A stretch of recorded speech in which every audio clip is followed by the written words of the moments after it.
بسم اللہ الرحمن الرحیم افتؤمنون ببعض الکتاب، کیا تم ایمان لاتے ہو کتاب کے بعض حصے پر، وتکفرون ببعض، اور انکار کرتے ہو بعض حصہ کا، فما جزاء، پس نہیں ہے بدلہ جو یہ تم کارروائی کرتے ہو مگر یہ کہ دنیا کی زندگی میں رسوائی ہے۔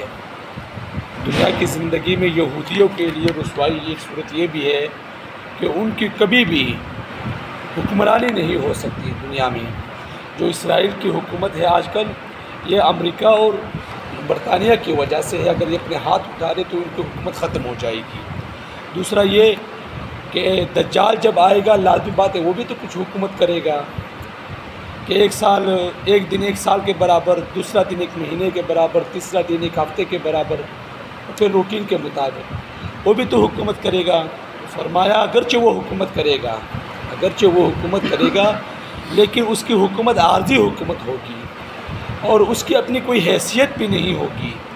وہ جادو ٹونا ہوگا اور فضول کام میں وہ اپنا ٹائم ضائع کرے گا، اس کی اپنی کوئی حیثیت نہیں ہوگی۔ دوسری طرف مسلمانوں کو دیکھیں کہ جب بھی آپ اسلام کی تاریخ پڑھیں گے تو حکومتیں ہی حکومتیں ہیں، اور اپنے طور پر اپنی حیثیت میں ان کی حکومتیں تھیں۔ باقی جتنے بھی سامراج گزرے تھے، کیسر و کسریٰ، روم، فارس، یہ جتنی بھی حکومتیں گزری ہے یہ مسلمانوں کے ماتحت گزری ہے۔ ایسا دور آیا تھا۔ اگر آپ آخری دور دیکھیں مسلمانوں کا آج سے 100 سال پہلے، تو عثمانی حکومت یہ جو قسطنطنیہ یعنی استنبول میں، ترکی میں جو حکومت گزری ہے تو کئی 100 سالوں پر یہ محیط ہے، ایسی حکومت گزری۔ ایک طرف ان کی حکومت اور دوسری طرف آپ ہندوستان میں دیکھیں تو اورنگزیب کی عالمگیر جو انہوں نے 50 سال حکومت کی، تو دوسری طرف اس کی حکومت، تو مسلمانوں کی حکومتیں ہی حکومتیں تھیں۔ اور دوسری طرف دیکھیں خلفائے راشدین کی حکومت، تو اس کے بعد 20 سال حضرت امیر معاویہ رضی اللہ تعالیٰ عنہ جو حکومت کی، ایسی حکومت کی کہ دشمن ہوتے ہوئے بھی لوگ اپنے گھروں میں چھپ گئے، ایسے ڈرتے تھے ان سے۔ تو آپ نے پھر دیکھا کہ پھر ساری دنیا نے دیکھا کہ آدھی دنیا سے زیادہ انہوں نے حکومت کی۔ کتابوں میں آتا ہے جو ساحل سمندر، مکران ساحل جو کہا جاتا ہے کراچی کے پاس، یہاں تک انہوں نے حکومت کی تھی۔ تو مسلمانوں نے ایسی حکومت کی، لیکن یہودی کبھی بھی اپنے طور پر، اپنے طاقت کے بل بوتے پر کبھی بھی حکومت نہیں کر سکیں گے۔